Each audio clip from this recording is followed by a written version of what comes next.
Yeah, I think you summed it up by saying kids are like bigger than everyone here. Yes. Yeah. They are.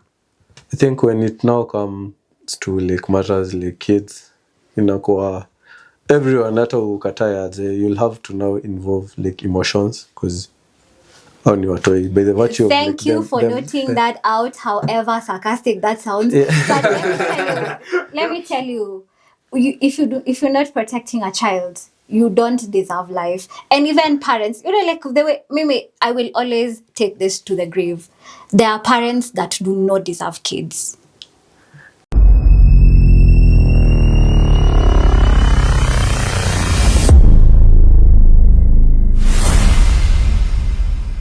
What up, top humans from the KSD studios with back with another banger. Hey, karibu msanii angushe. Na venye leo tuko na super artist. Anyway, joined by yours always truly, mana Dizzo, D-I-Z-Z. Wagwan. And then tuko na unaweza tupatia just a take. Drum rolls kwanza. Oh, but for our guest. Meet our guest, man. But then a super producer. But then we should be having like sound effects. Yeah, man. Yeah. Hizo maparira zako tunazitaka kumbeleo. Just a take. Ebu take one. Just a take. Yay. That's me. Just a take? Yeah. What take? We take once. Whatever it is. You're One a taker, shot. we're a taker, we all takers, so we just do it once. How about I decide to take twice? No, when you do it right, once is just enough. Sindio? Yeah. Oh, okay. So it's just a take? Yeah. So tell us about just a take. What is the word? Who's behind just a take? Oh, yeah. My name is Jess. Oh. Wow. Jason. Okay. Okay. Actually, your child's favorite teacher. Yeah. I might not be yours, but your child's favorite Definitely teacher. not mine. Of course. Okay. I miss me with that. Mbona unasema not yours? Are you not planning to have some? No, at least. Where I does wanna be unakaa selfish. someone who will give like 40? Of course I would at some point. Overgiver. Venye mnajoking na Gomora. Nah, like of course I would, but not like right now. Says he. You're the child. Yeah, I'm the child. Oh. With this economy, I'm still Children. me. Yeah, it's not in me. Maybe just would like have a different take. I wanted to. But she always says she's always so loud and clear about like being like child free. Right? Yeah, no questions asked. Because I feel like when people are talking about, I don't want to have a child, and they're like, hi, what about when you grow old? Yeah, fuck when I grow old, I just don't want to have kids. Anyway, okay, we respect that. So, and you're our child's favorite teacher. Of course. How diabolical. Tell us about that. So, I am very big on children's mental health. Actually, I love kids. I have a child. At the same time, my sister has a child. And yes, not wanting kids doesn't translate to how I feel about kids. Because if I just don't want the responsibility that comes with children. Such a hot take. And I do it once. Unagopa kubadilishana pampas ama what's the biggest issue? Like, will you get a surrogate kind of thing? No. I have a fully functional, So no, I wouldn't. Yeah. Interesting. And now about the relationship with children. But I was to give you a proper intro, like in Nikakurusha, and I just take right. You have a lot of hearts, so I didn't know which one to tackle. Anyway, our super msanii teacher. Oh my God. You're a jack of all trades. Tuanzie tuna hii teaching aspect. She's a jack of all trades. Is the love for children maybe the motivation to you doing teaching? No. Funny story. Growing up, I didn't have teachers that I liked. So I went into the profession wanting to find out what is this about teachers that make them so shitty. And yeah, I on God, there is nothing. There is nothing. There's no reason why a teacher should project on a child. There's no reason why your mood shouldn't cheer up when you get around kids. And that's why people don't even like the profession. But I love teaching. I really do. I wake up every day. Minus the money, I would do it over and over again. Yeah.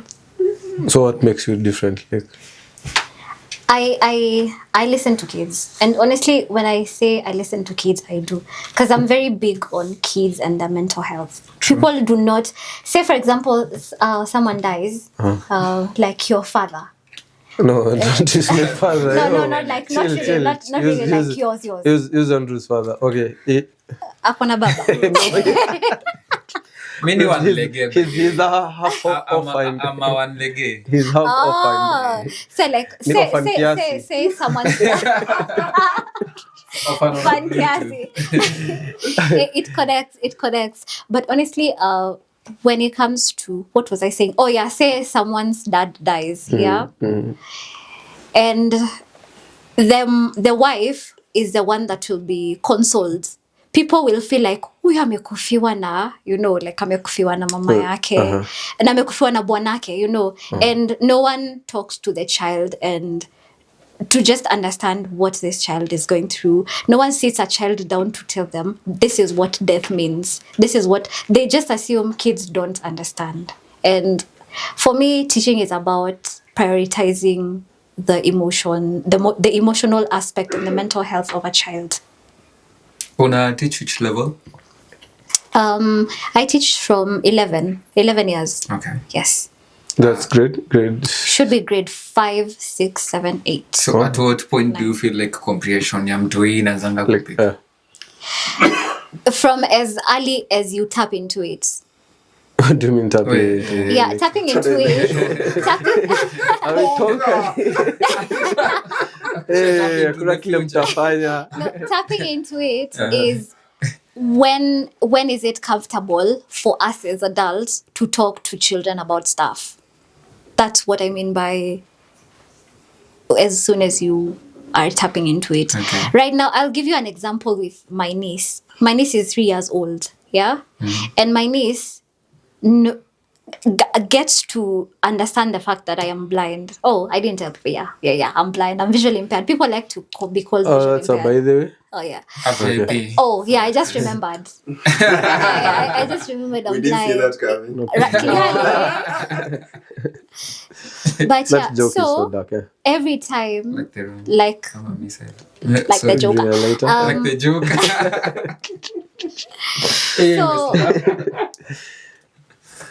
So from her seeing, Wait, I'm being let me held cut you by short. hand, yeah. Did you say like the Joker you meant Misyle? Is extremely dark. He's extremely dark. Like the guy is like dark, yeah, up on 9. Now I know. Okay, Yeah. I am losing my train of thought. Oh, so yeah, I'm saying like from as early as you want to tap into it, because my niece somehow understands the fact that I'm blind, and I will explain. If I am going somewhere, she'll come hold my hand. She doesn't do it to everyone else, So it's just a matter of her getting to become conversational, and then I am tapping it into her like, yes, I am blind and this is what it means for someone to be blind, yeah, compared to when you're waiting tunangoja aelewe afike sijui what is, and then people don't even say it. People don't sit down to explain to people that this is what being blind looks like, So what about death? What about like abuse? Who is talking to kids when their parents are fighting? Who is talking to kids when it's really getting deep? Would like a kid handle that emotional turmoil? Like kuna age Yes. this one cannot handle like this topic. No, because you see it's happening. So as long as it's happening before them and they're witnessing and they're observing, then it means they're already consuming that aspect. So the sooner you sit down and tell them what that looks like, and even hearing them. So draw for me your family, and then they will draw a picture of someone that is wounded, another one that is folding fists, and then you sit them down and who is this mwenye ana bleed? They'll be like, yani mami, kwa nini mami ana bleed? Because baba huwa anamchapa, but we do not talk about that, so we do not understand where these kids are coming from. Unaona mtoto akufanyi kazi kwa class, and that translates to rebellion. Unadhania mtoto ni kichwa ngumu, but what are these kids going through? You understand? So that's me. I'm in it for that. I want to be friends with kids. And I came across some content on TikTok.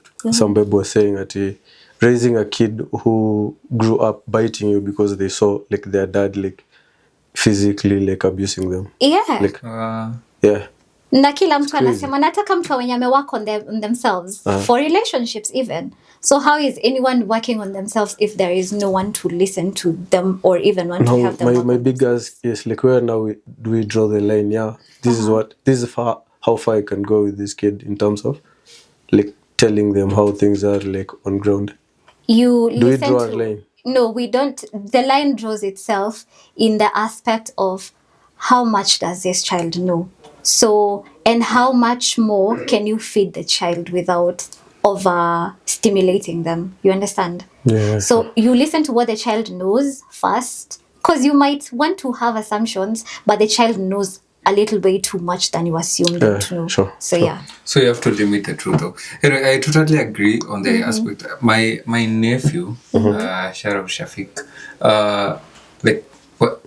I think he was 2 when I was involved in an accident. I got a fracture, and up to today, I think he is currently just a few months past 3. And whenever apparently knows that I'm the only uncle, so whenever he's scrubbed, unaongea na uncle is like, uncle ule alumia mguu, and I'm like, You see. I think that was happening. Oh, he doesn't? Yeah. Don't see, man. Please. Anyway, now on it, Jesse, in the line of duty, because now if you're interacting with 11s, and these are people that are almost turning to their teens, these are people when their minds have really kuna mwenye in your lovely heart ashai kupiga a confession hadi ukakuwa zile za how did you even have such a thought?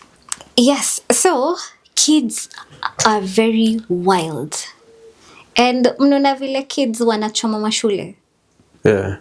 It's kids have wild thoughts. You see the way a child throws tantrums, kama amekatazwa kitu, anajilaisha chini, ana roll on the floor. You know the way?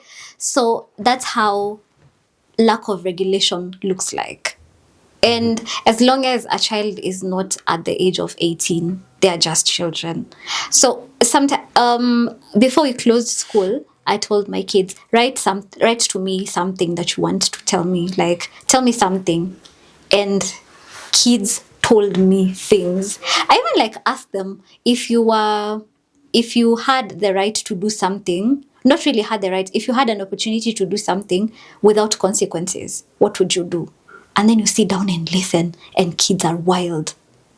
Kids are wild. So it's upon us to tell them, you would kill everybody in this school?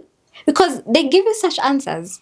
Anakwambia mimi naweza waua nyinyi. Mwingine akasema I would make all teachers clean the washrooms. You know, it's that was me growing up. I would have said that. It's really interesting. So, tutapeleka wanafunzi wenye wako na vitambi waka pigetizi. You know, I would body shame everyone.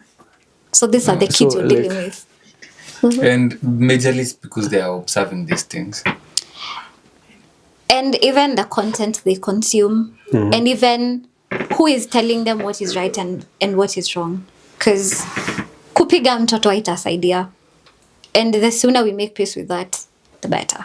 Repeat that bit. My father should be. Already victim was sleepers. So I heard you mention something about you growing up, you never experienced such love, say from your teachers. How was it you growing up? I understand you went to which school was that? How much? Nataka ni Kangu- awanilipi enough for advertise. Not but we're trying to say that like for context. yeah. I went to a school in Ukambani. Uh-huh. And Just that? it was an integrated school. Uh-huh. So I actually think I was one of the people when walikuwa na experiments kama itaweza or no. Oh, you know, mko with- pioneers. The first yes, cohort. yes. Okay. So I was a pilot project. And How does that work? it's Okay, I know. so good. Uh-huh. It's so good. Actually, shout out to my head teacher. Mr. Kivuva is like goated in my life, like throughout. Munavuvu throughout. Hey, Flowers, Mr. Yo. Kivuva. yeah, that's my second name. Guy. Yeah. Uh-huh. That guy is the reason I am confident in my skin as a person with visual impairment. Wow. Honestly. Okay, you are. Of course I am. Tell us more. I am. I am everything I think I am, actually, pretty much. Actually, you are. So No, she's not, but oh well. Lelia. it doesn't matter. Okay. Views are yours anyway. Uh-huh. So Subscription is yours. quite, The likes That are had to be supposed the different ours. one. I mean, Actually, I'm Andrew, I'm- that's not to post or gonge likes. Yeah. Anyway, so Mr. Kivuva. he gave us crazy great opportunities because it was a pilot project. Special needs education was a pilot project. At that point, it wasn't sponsored by the government, so it would fully depend on the mercies of other people. Like we were studying at the mercies of other people, but damn. no, like in terms of every expensive thing, you know, like my dad would even like get us like a braille machines and all those things. Like it was interesting. So what were they experimenting on? Kama, like even the equipment, they never got them right. Like that Oh, they they just had the wanted heart. like Yeah. students, even too. it was the heart to do it, Yeah. and just making sure that hakuna watoto wamefungiwa kwa nyumba regardless. True. Yeah. At what point do you join? Like from that go? Yeah, from the get-go. Oh, interesting. Yeah.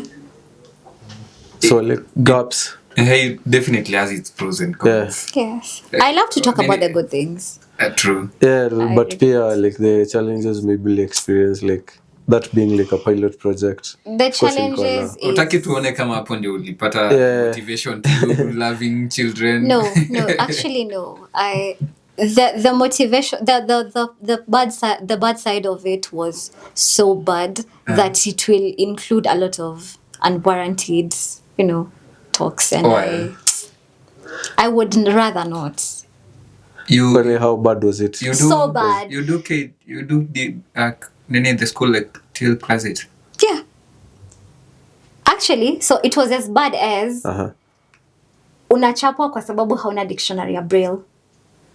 Now where do you like access one? My exact point. Okay. Wow. That's For so wild. context. But then that Shada did that to me. Fuck you, man. For Fuck context, you. Misyle. Hey yo. What? Hey. I think a braille dictionary should be in like how many volumes? 698, even 1,000. It's that bad. Bulky even. For you to have a braille Bible, you can stock your books from like let's say down here Did to you? somewhere around here. By what? The entire For you to have a Bible. braille Volume, by volume. like the volume, like from Genesis Genesis to to- Revelation. Yeah. By the time it's being revealed to you, Yeah, you're gone. You're dead. So imagine ambiwa akuwe na a braille dictionary. Na dictionary is even bigger than a Bible. Imagine. Failure to which? How to attend class ya English. Yo. That's wild, That honestly. teacher. Whatever. No. quit. Cricket zake. Exactly. Like, so they were nini? Sad violins. Persons with disabilities. Now these I narrows- was these- persons with No, the disabilities. teacher was like No, requesting no, that. no.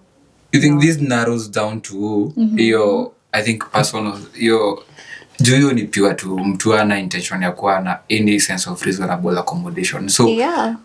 To what percentage was this happening? Maybe the flowers were more than Yeah. thorns. No. Wow. Are you saying this because you're on camera? Now, or how cool. You know, I am the It's most a- uncensored person Not ever. really. Like, Usiogope Let's go kukuwa- with it.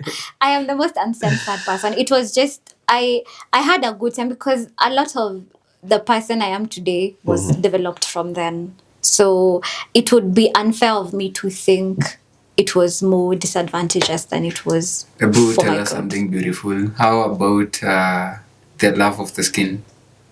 Sorry? The love of the skin. From Mr. Key. It wasn't literal. It was I am confident because these people revolved around persons with disability in the context that there are people we want you to talk to them, and I was instilled the art of public speaking. I was instilled the art of music. I think even I was like the very first person to sing all the way to the nationals in the First. school. And you do Yes. sing. Yeah, and I Manze sing. flowers. Yeah, indeed. I sing to save. I'd sing to save all our lives here. Honestly. What? Well, Yeah. I No, come no. at a distance. second. I don't know if you've ever listened to our episode. Yeah. Misyle and our beautiful Maria always have a conversation about singing. Unaweza mpatia kadi ya kuimba. Our super director. Nisampatia? Unataka kufanya trials? Yeah, that's so Nasikia bad, kama bro. kuhit high notes. That's so bad. Kama unasikia ni kama una hate high notes. Unasikia ni kama una hate, si ndio?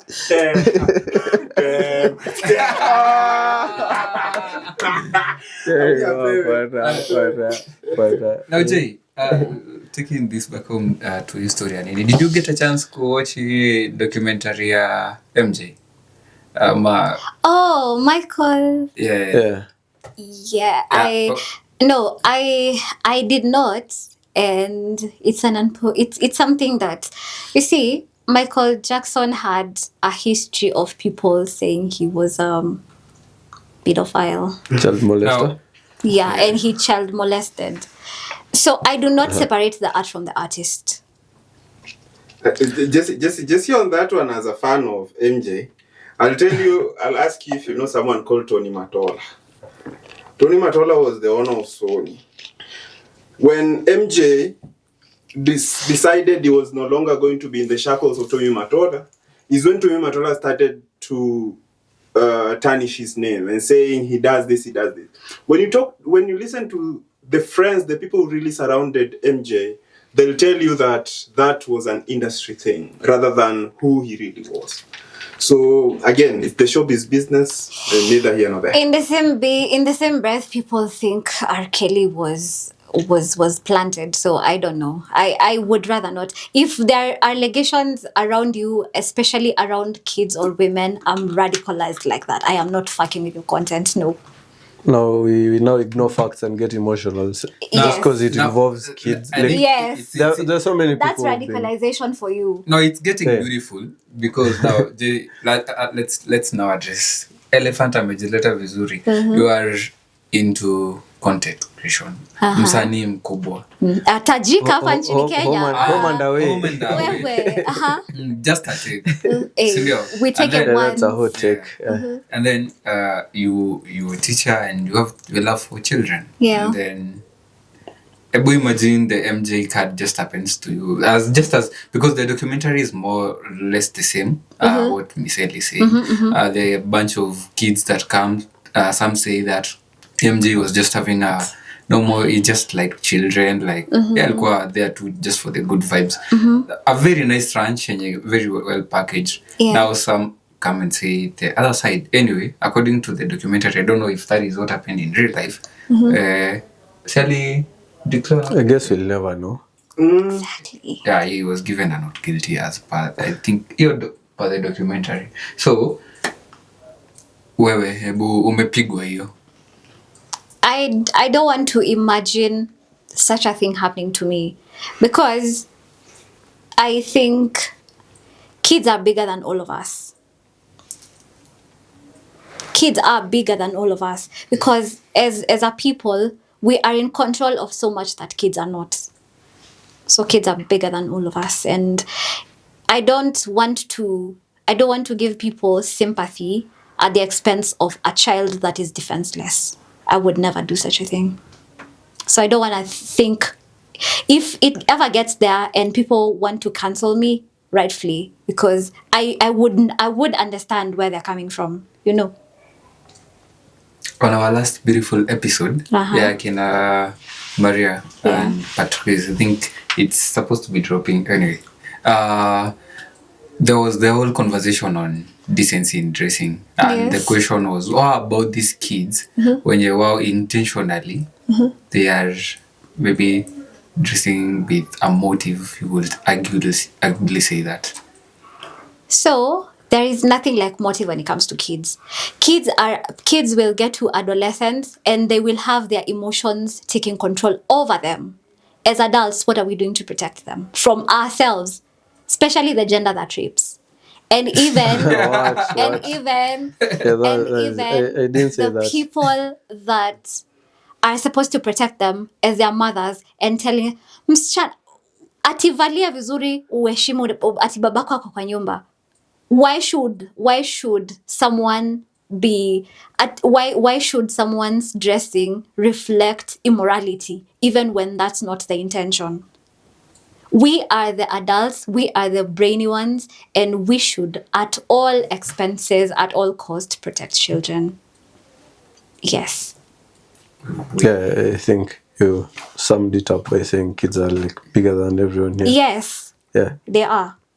I think when it now comes to like matters like kids, inakuwa everyone hata ukatae aje, you'll have to now involve like emotions because by the virtue of Thank you for noting that out, however sarcastic that sounds. But let me tell you, if you're not protecting a child, you don't deserve life. And even parents, you know, like the way maybe I will always take this to the grave.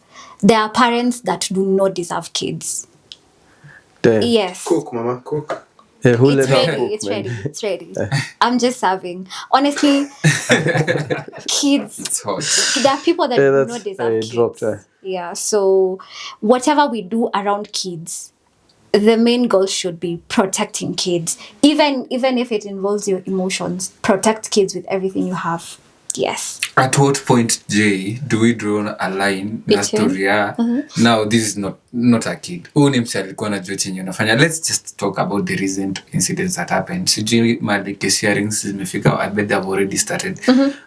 The 7 or 8 shuris. With proper, now how do you handle such a case? Au ni watu wapya? Should they now be served as the same justice as your chapter in here? Yes. The ones that killed. Yeah. The ones that killed. Yeah. Yes. Mnajua, nyinyi mnakasirika, and you guys, have you sat down to ask yourselves what those kids have experienced at home? Unajua, No, is that an excuse to take someone's life? No, wait. Give me a chance to talk. Okay. You see, kids are people who observe things. Umesikia ule mtu mwenye alichomwanga vidole juu alipoteza pesa? Yeah. There's that scenario that happened, yeah? Huyo mtoto alichomwa juu alipoteza pesa. Si ndio? Hiyo ni moto. Moto was, I don't know, moto was involved, yes? In kuchoma huyo mtoto. And then mtoto aende shule, aseme we want this and this and this done. Si ashawaichomwa. So can we try to understand where these kids are coming from? As much as, and I am so, like, I am not in any way defending these children, but I am looking at, you see, the way the medical aspect of disability says that we have to rectify the person, yes, for them to be able to live with people. You understand? But the social model of disability says, let's fix the barrier for people who have this kind of disability to live. You understand? Yeah, the same way with kids. We are the caregivers of these people. How are we punishing kids? If we are banning kids as their caregivers, then we do not come here to say those kids are demons, those kids are monsters because we are the reason why these kids are turning out to be the way they are. You understand? And a child is someone that will throw tantrums at the slightest inconvenience. Wengine hata watakataa kusoma. Wengine watafail exam kupunish wazazi. To you, it doesn't sound like it's a big deal, but to them, it's all they have. Vengeance. we are looking for justice. Do you get where I'm coming from? It's sad that it's at the cost of lives being lost, but where So are we? you feel something could have been done to like prevent all this? Yes. Like someone failed at like their job? Yes, people failed. And the people that failed, in my opinion, is who are these people? Who are these kids around? The most. Not even the most, around the environment that these kids are, that these kids are, yeah? We are the environment. People, the activities, everything is the environment. If we're not fixing that, then we will get the monsters for kids that we would like. Isn't the legal just aspect of the society also amongst them? The fact that they know that when you kill someone, there are consequences for that. Yeah. But then even after knowing that, you proceed to do the same. And intentionally by ensuring that you've done it at a place where people are supposed to exit from. All I'm saying is, you see, motive ya mtoto inaweza kuwa kupunish the kids, ilikuwa get to the administration, but kids will, unajua, actually whatever deals with this is like, whatever does it deals have to with it, involve, right? Like, kids, like... No, unajua wewe una deal na reasoning ya mtoto from an adult POV. And that's where you guys are not we understanding went through schools and we never like banned people. Yes, you did. You never banned people, Yeah. and that's okay. Yeah, because we are not the same. Unaelewa? We are not the same, and the environment that you were in is not the environment that child mwenye alichoma If shule I told you alikuwa about the in. environment, I'm not I was in, justifying. mine is I'm not Bruh, justifying. like a kid in Utumishi and where I was, I used to like eat like half cooked nini, not like fully cooked cabbages. Medium rare. Bruh. Yeah. And the fact that I used to finish and go for a round 2, like Ni sawa, but did you know better? Did you know better than that cabbage you ulikuwa unakula ikiwa medium rare? Ama well done. Kwani kwa alikuwa anakula hivi? like Kama hapa alikuwa anakula sijui nini hiyo. ilikuwa for lack of better. Unaona law ina deal na hawa watoto kama watoto. Lives were lost, and it's so sad. Genuinely, it's so sad that kids had to die. But the law ina deal na hawa watoto vizuri. But Justice might not be found for the dead, but we are hoping that this there was that kid from my girls Nairobi. Yeah, I remember that. The kid will come to a politician, Jack and Amajo. Alisha badilishiwa identity allegedly. Yeah. Mimi allegedly. Mkona lawyer. Maybe they can come for me. Mimi sisemi allegedly, your story naijua. Yeah. So, unaona, it's a lot, but emotions na behaviors za watoto haziendangi hand in hand. But then, like, when it now gets to like life, but again, hebu nikuulize, wewe tuseme tu you didn't kill people siku zenye mlikuwa mna strike, si ndio? But pia unajua lack of knowledge. Tuko na systems zenye zinasemaga watu wenye wanaua wanaenda wapi? Are you taught that in school? Are you taught like penalties? Na kwa shetani utaenda ukikufa. Si unachomwa You know, shetani unachomwa. Yeah, so do we have vitu kama hizi penalties? Like what amount of law do we study in school to facilitate these kids? Juu mnaweza dhani hizi vitu ni natural, that is, it's instinctive for you not to kill someone. You just don't know, man. And I'm not justifying the act. School, as I think from history, hata kama ilikuwa compulsory, all of us had read about mambo ya Bill of Rights. I think that goes back to hata SST huko. So anyway, let's not use that card. There's this query I had. Actually, I was just jumping kwa scroll page ya mic check, and I found a conversation of Akina Maraya were having about 8-year-old, I think around that age, to shorties, to engage into some funny your LGBTQ behaviors. And they were raising the question of, at what time do you then introduce the sex education conversation to a kid? Do you imagine those who are, I think, 8-year-old? Have we Around that age. kids interacting in manners to suggest sex? Pick it from there. There's always not like a right time, because when the very first time I talked about sex in my class, they were Ayo, and Ayo is millennials. Ayo is What? Millennials. Okay.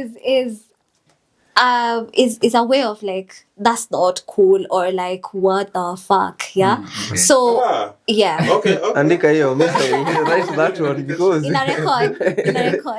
Yeah.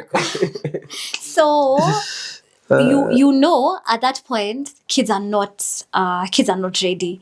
But again, in a different class, yeah, grade 5, tell me anything and they tell me, I have a crush on this kid who is so cute. And so, are we ready to talk about it? Yes, we are. So as soon as you realize that these kids might have a little bit of knowledge about something, then introduce it. Parents are not even ready to talk about periods with their girl children, you know. What that was like back then. Like I think right now. Do you know how many times I'm approached by teachers to talk to their children about periods? You don't. Millennial teachers? Of course, Not like, really. it just had to not be teachers, millennials. but parents. Not teachers, but parents. not teachers, but parents. You could have Parents will against talk to me millennials, to okay. talk to their kids about menstruation, about relationships. But so it's just a thing that we have. Maybe we'll go back to traditions and all those things. And Like sex is And there seen as comes the sacred. question: do you think, like, as a generation, would Gen Z hizo ameshaanza kuwa na watoi? Yeah, Gen Z. yeah. Kwani- So do you think True. watu wa Gen Z wako shule? True. Yeah. Do you think as a generation there's a difference at Gen Z How like the whole approach to children? Like, sexual education, not even sexual, tying to sexual In parenting. education. Yeah, in parenting as in general. I would give it a 70-30. Some of us just are not like our parents. No shade. like what's your take on the quote unquote cool parents, like wale wenye they'd allow their kids to, or even they'd like smoke with their kids, Oh, like they that would happens. like Sh- That happens. what? Okay, shielding. You see the way they say you now measuring ignorance. on like Uh-huh. protecting kids. And now there's this Gen Z parent mwenye, At a smoke that yeah, I'm so cool because like Cool daddy. yeah. What I would say is, if you shield your child from the evil that this world is, then that's no defense. And when it comes to exposure, expose with limits.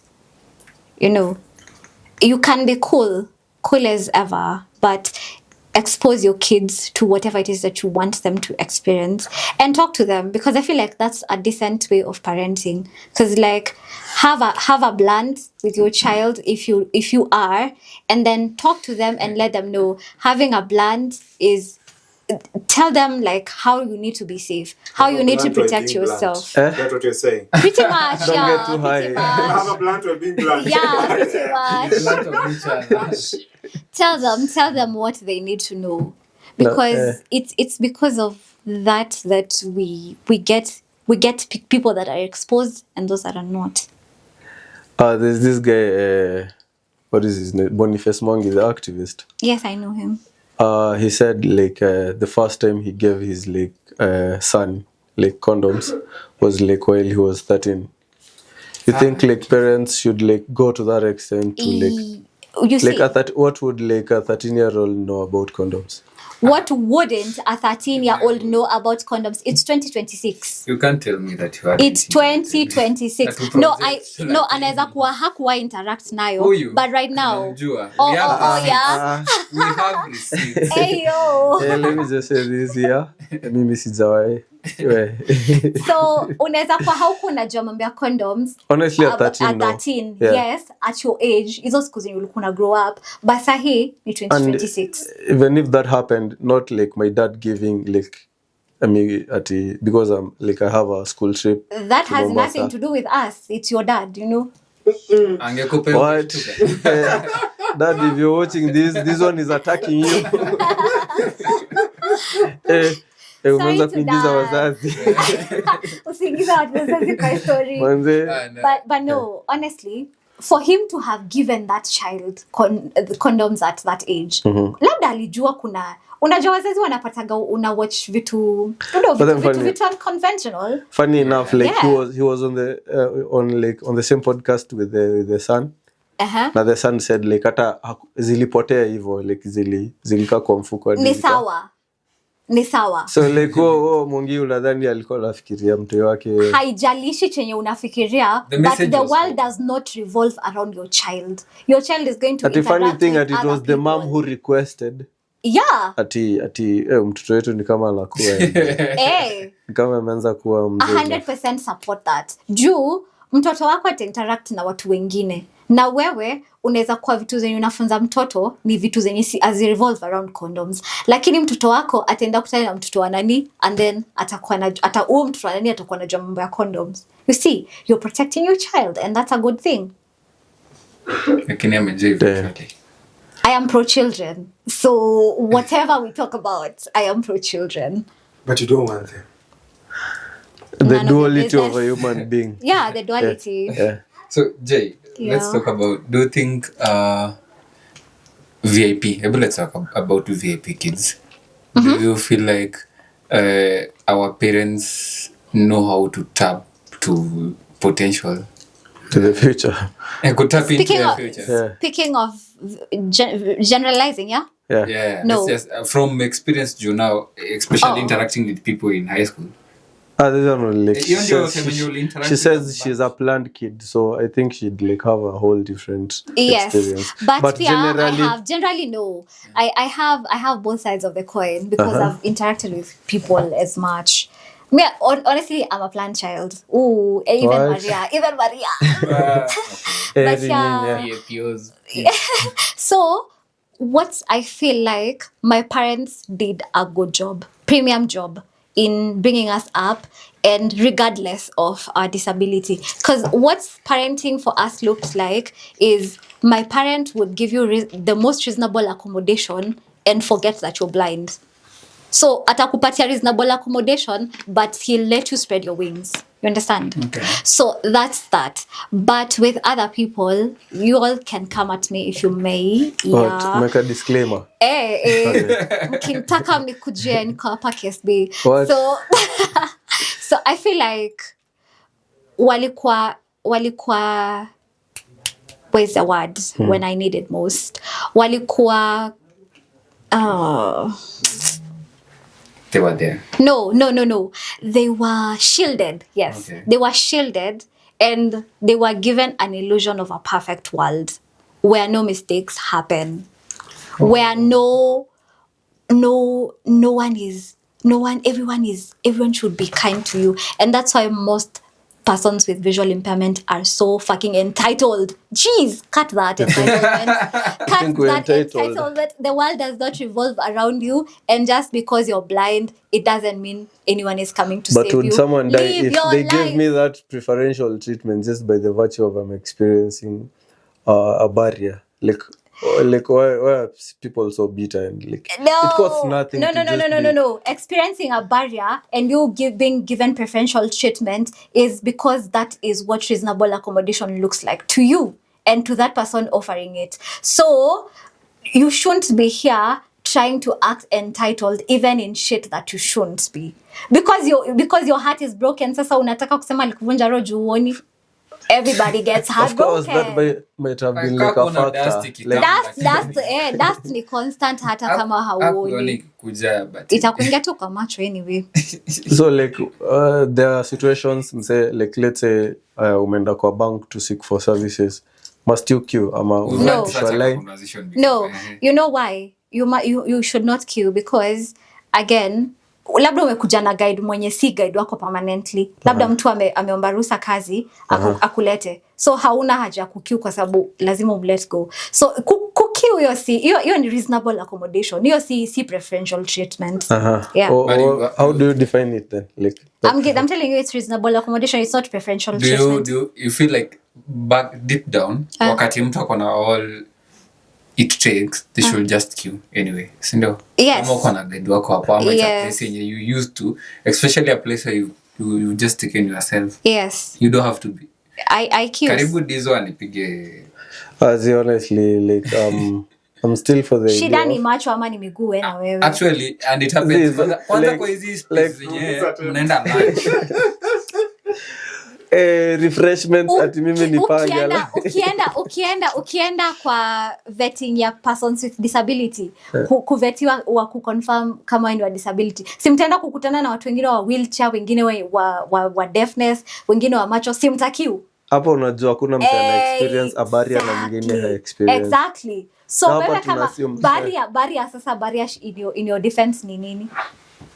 Si vitu zenye zinafanya siwezi perform equally as that person. Na ni nini hiyo? Kama unaweza simama na shida tu ni macho, kama unaweza simama barrier iko wapi? They are already experiencing a lot. Me kwanza Hawa ndio ninawaambia entitlement. this entitlement. entitlement Just treat me inasting. nice bana. I'm suffering from a lot of things. Like Kichwa imejaa mashida. So akupe tu ruhusa. Manze, like, enda I'm fighting uongeleshe battles bwana zangu must ni go. mob. Enda uongeleshe must go. Battles zangu ni mob. So manze, just allow me to like Acha nikunywe maji. sip some water. But Actually, hata sipata very nice way nini ya kuipiga it. I think naona mana director anasema we've already finished the. oh damn, tumerecord ngapi? We are good hapa. How many minutes? I don't know, but I anyway, up for a living. should we tell them about the coming project? Oh yeah. Ama wangoje. Tunadai kujua jo. Let's talk about it.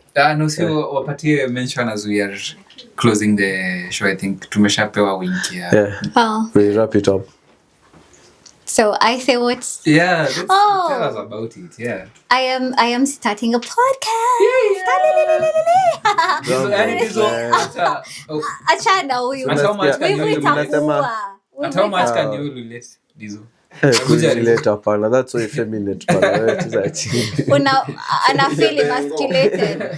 feel emasculated, but I'm starting a This podcast. is going to that. Manze, I can't even relate. What is What is that, Ulule? But yeah, I'm starting a podcast. It's the most unconventional podcast. unconventional? Yeah. Na tuko hapo. Choice of words. Yes. Unconventional is a word. In fact, like we're bringing on board the what's it called? We are breaking the stereotype, literally. True. Uko tu ni vibes. Walai. Yeah. Na si tuko na kadi. We have actually, is it a joker? Anyway.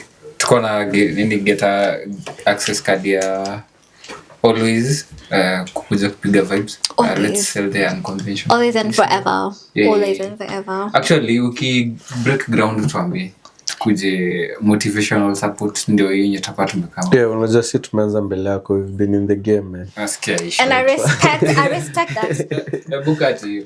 Yeah. Adios manzeo. Wadau, what a nice way to give it a conclusion. Imekuwa a nice one. Mwejeje. Actually, I think hii ni one of the episodes I love to rewatch. So mgonge like. Only because I'm in the pod. Wow. Flower. Yes. Adios.